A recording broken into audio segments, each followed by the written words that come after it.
All right, welcome in. The day is here. This is the ultimate day of lost productivity for those of you who have followed me for at least 4 years, because it is 49ers build your own roster release day.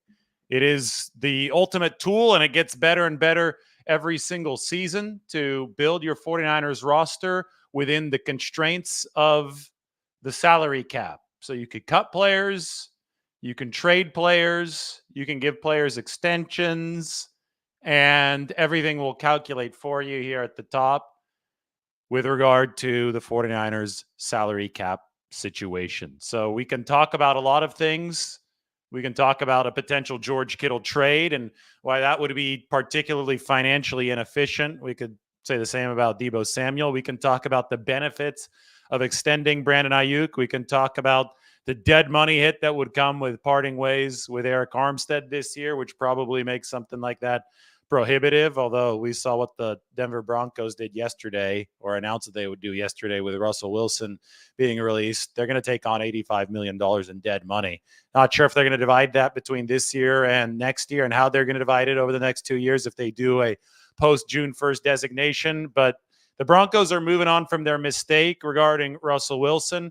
Meanwhile, the 49ers in the NFC West are trying to build a football team, and they've already built an impressive football team, but they're trying to take it up to the next level. So this roster builder is your chance to go ahead and get in on it. Instructions to get to the roster builder are simple. Just go to the link in the description. You could build your own 2024 49ers, assemble a sustainable 53-man roster, and you can sign up with Athletic to access the sheet, which is linked on the article, which is right here. By the way, when you do this, obviously you're going to go to the link, but then you want to go File, Make a Copy. Go to File, Make a Copy right here, because if you go to Make a Copy, you won't be working with a master sheet, and you'll be able to actually make your own changes to what's going on. So the challenge here is there's a counter. The challenge is filling up the 53-man roster under the salary cap. I've pre-filled 41 of the 53 spots for you in this interactive exercise. You can obviously cut players, and if you do, say that you cut Cameron Latu, you'd go down here, and it tells you what to do. His cut money would be his dead money of $0.64 million, so you select the 0.64, and then you check the box to cut him, and that lowers the count to 40 players on the 53-man roster. If you want to cut Ambry Thomas, select the lower cap number, check the box to cut him. Ambry Thomas is done, and it's 39 out of 53 spots now taken. So you've opened up more room. You can cut Danny Gray. Some of you might find this oddly satisfying, cutting these guys, just based on what I know off of social media comments. So I've cut Danny Gray as well. What else can I do? Well, maybe I could extend Brandon Aiyuk. Look, extending Brandon Aiyuk will actually lower his cap hit. If you trade, you could trade him and check the box. That would open up a roster spot, but I'm not going to trade Aiyuk. I'm going to extend him, save $6 million in cap space, because what it does is it pushes his salary cap hit backwards into future years. I'm going to keep him on the team. And as you can tell right here, all of a sudden I've got $28 million in cap space, because I've cut Ambry Thomas, Cameron Latu, Danny Gray, and I've extended Brandon Aiyuk. So I have $28 million in cap space to fit 15 players on the team. Maybe I need to restructure somebody to open up even more cap space. All right, we're going to restructure Fred Warner over here, convert base salary to signing bonus, push some money into the future. I don't want to restructure too many players because I want to stay out of cap hell in the future. But I've restructured Fred Warner, and as you can see, we've got $38.4 million in salary cap space. So I got 38.4 in cap space to fill 15 spots. So now we can really go to town. Maybe we could bring in Russell Wilson to be our backup quarterback. How about that? Russell Wilson at $1.12 million to be the backup quarterback. It's the veteran minimum. The Broncos owe him $39 million this year. That is his base salary plus an option bonus that's guaranteed that kicks in this year. So they're going to cut him, but they still have to pay out $39 million in cash to Russell Wilson this year. So the rule in all these NFL contracts, there's offset language. if any team decides to pay him more than a veteran minimum, they're not paying Russell Wilson that amount of money. They're paying the Denver Broncos that money. It just offsets against the $39 million they already owe him. So Wilson would be able to sign with anybody for the veteran minimum. I doubt that he's going to want to be a backup somewhere, but theoretically he could sign with the 49ers to be Brock Purdy's backup at $1.12 million. As we know, Brock Purdy's a better player than Russell Wilson at this point in both of their careers. So it's interesting because Brock Purdy has been compared to Russell Wilson as far as his scrambling ability, his ability to elude behind the line of scrimmage. But Purdy is better than Wilson ever was delivering from the actual pocket, which is really, really important in Kyle Shanahan's scheme. Anyway, I'm having fun with this. So I signed Russell Wilson to be my backup quarterback. Look at the text title at the bottom. Why trades like Kittle are so financially inefficient? Say that I wanted to trade George Kittle. You have the opportunity to do so with the roster builder. George Kittle's existing cap hit, as you can see right here, is about $22 million. If you trade him, his cap hit would be about $19 million, $18.91 million. So George Kittle is somebody who would carry a massive dead money charge with him. So if you did trade him, you would only save about $3 million. This would go from $37 million to about $40 million in cap space at the top. Kittle is still a very productive player, so I don't think that it's worth trading him. Deebo Samuel's the same sort of idea. Keeping him cost $28.6 million. Trading him would cost $21.8 million. So you'd save about $7 million by trading Deebo Samuel, but still not a whole heck of a lot. The situation changes next year when there's a whole lot less dead money involved in potentially trading players like Samuel, Kittle. Eric Armstead, say that you cut him, you go from $28.3 million to $22.9 million.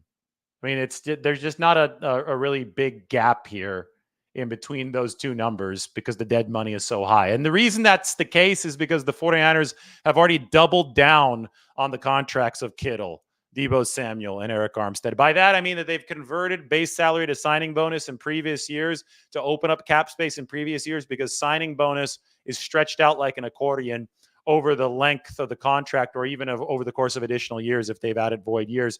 You only do that. You only move some of the, every single dollar that hits a player's bank account has to hit the salary cap at some point.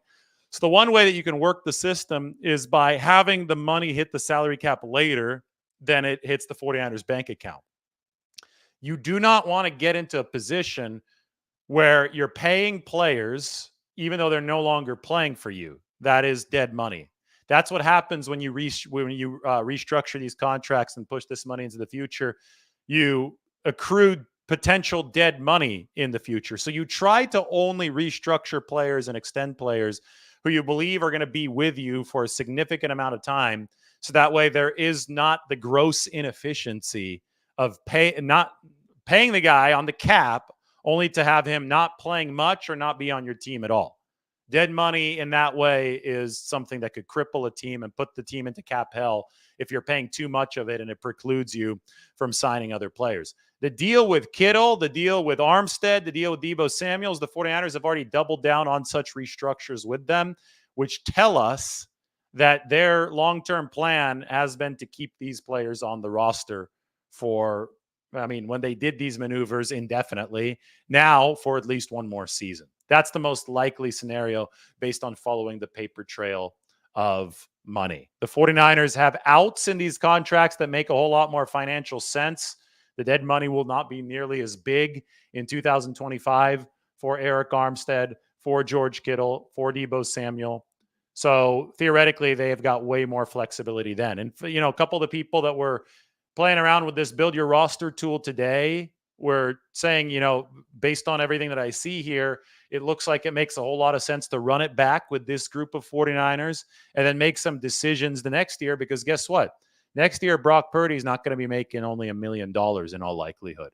His cap hit's only $1 million. The 49ers have $296.6 million to work with. So Brock Purdy is taking up a tiny percentage, something like 0.3, 0.4% of the 49ers cap with his hit this year. at only 1 million. But say that Purdy's number changes to just like 35 million next year. I'm just typing this. Actually, let's do this on the 2025 cap. This is next year's situation.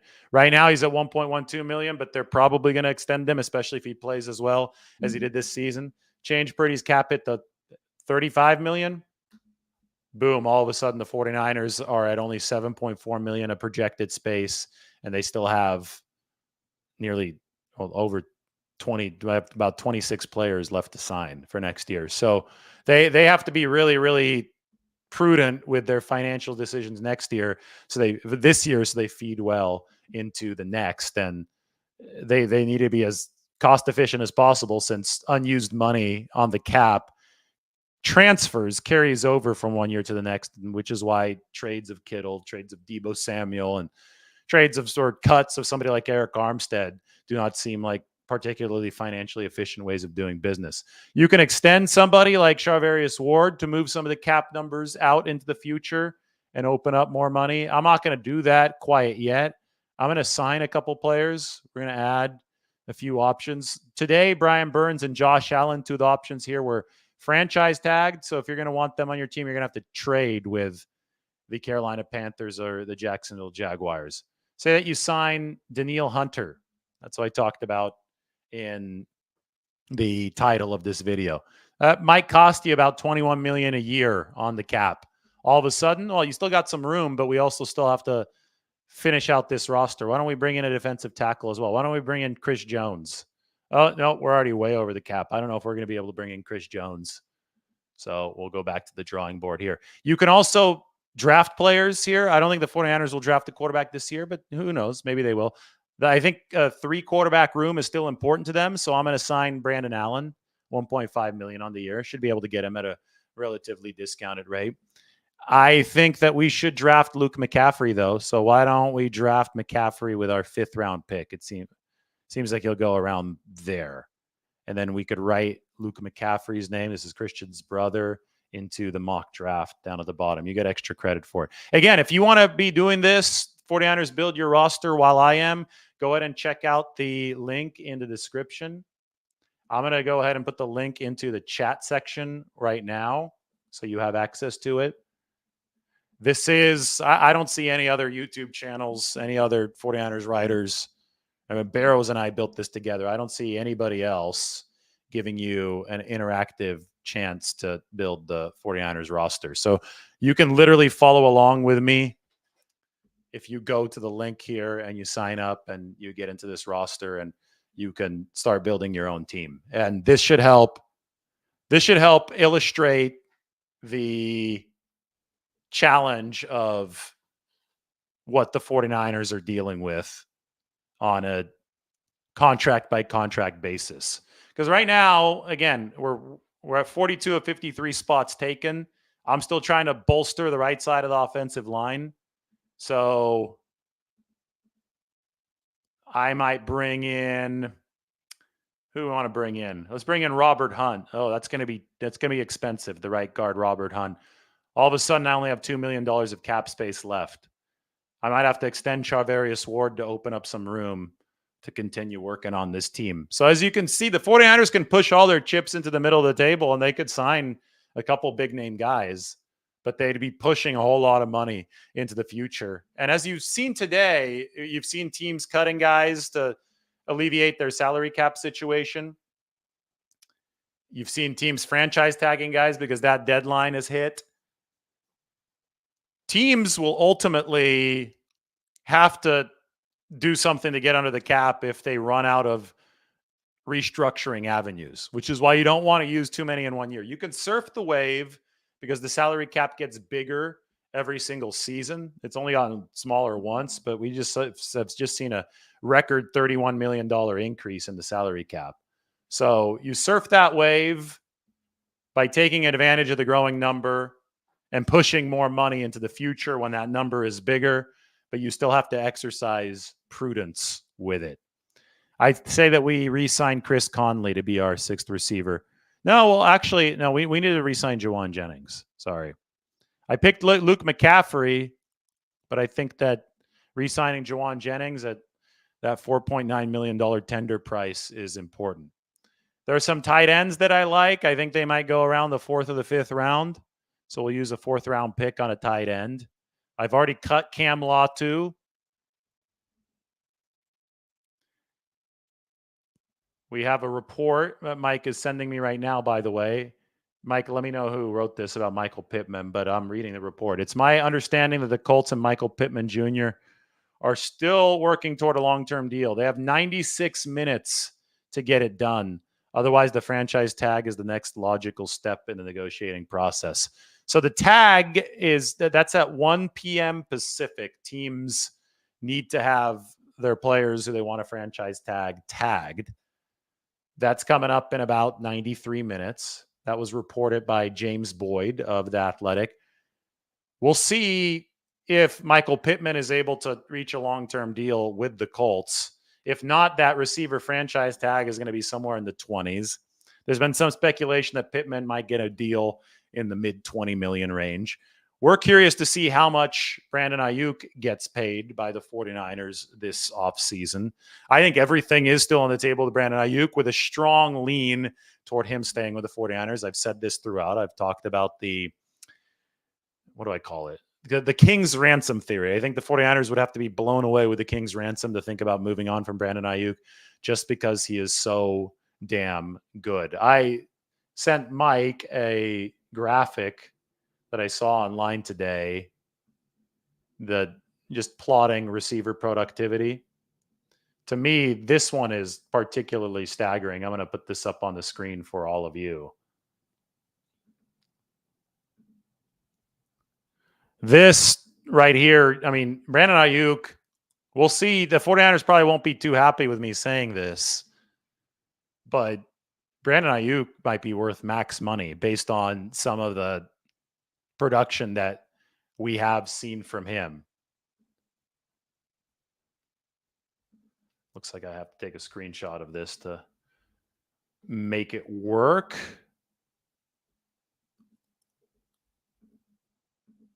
Saving from WhatsApp is not as easy as it used to be. That's for sure. All right, let's get this sucker up here.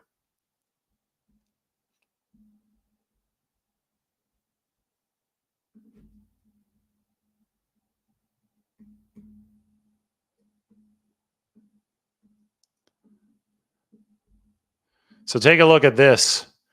Look who's right here. So on the x-axis, you've got success rate when targeted. Now, this is not including the Washington game late in the season. This was put out on December 27th. But there's another graph that's even more impressive. But when you look at some of these metrics objectively, it, to me, is absolutely staggering where somebody like Brandon Aiyuk is at. Success rate when targeted on the x-axis, so the further to the right, the better. Average yards after the catch over expectation. First off, Deebo Samuel's way up here. We don't have a close second to Deebo Samuel as far as ability to generate yards after the catch. But the success rate when targeting Deebo Samuel is about average, right? He's right on that average line. Brandon Aiyuk is above average in terms of both YAC. He's number 4 in the league in terms of YAC over expectation. And he's a clear number 1 in success rate when targeted. There's another graph that's like this that plots receiver grade and YAC grade and catch point grade. And Aiyuk is way up in the upper right as an outlier as well. So, I mean, you could see how special both of these two 49ers star receivers are through charts like this, graphs like this. But I think this really hammers it home with somebody like Brandon Aiyuk. And that's why when I'm building my 49ers roster, I definitely have Brandon Aiyuk extended. I think that'd be good business from the 49ers, as you can see here. But, I mean, they also have to work with limited space. I do think they're probably going to have to draft an edge rusher. We'll say maybe they go in the 3rd round for an edge rusher. We're not going to talk about too many specific names right now unless we're talking about 49ers legacy guys. Luke McCaffrey, Brendan Rice. How about, did we sign Robert Hunt already? Yeah, we signed Robert Hunt. How about using the 49ers first round pick, number 31, on a right tackle?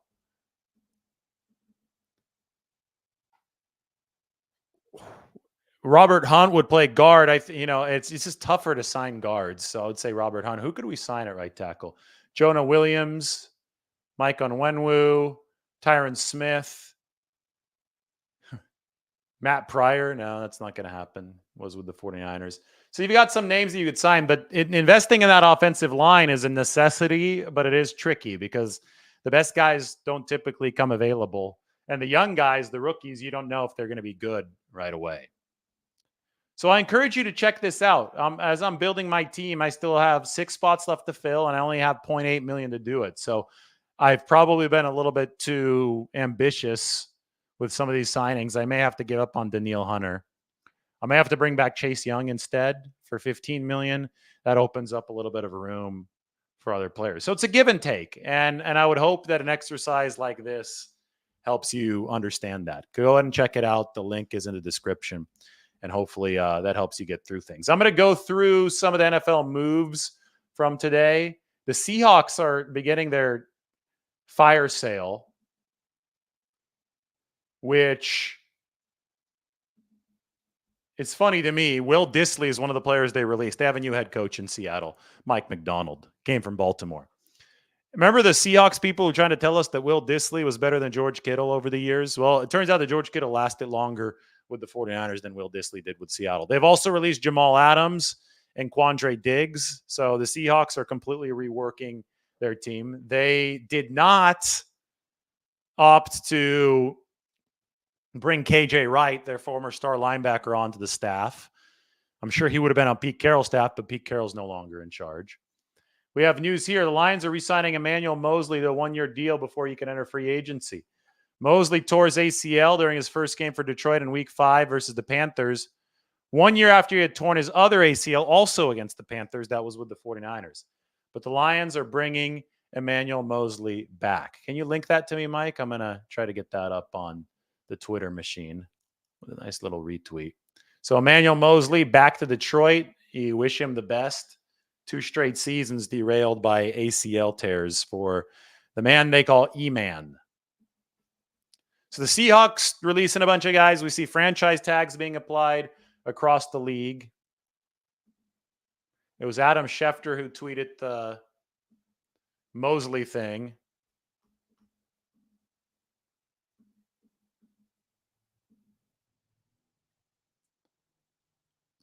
So that will not be a reunion with the 49ers for Emmanuel Moseley coming off of the ACL. People were saying, hey, maybe he is going to be somebody who the 49ers can bring in at least for some cornerback depth. But right now you're seeing players who are still under contract with their original teams able to sign with those teams before next week.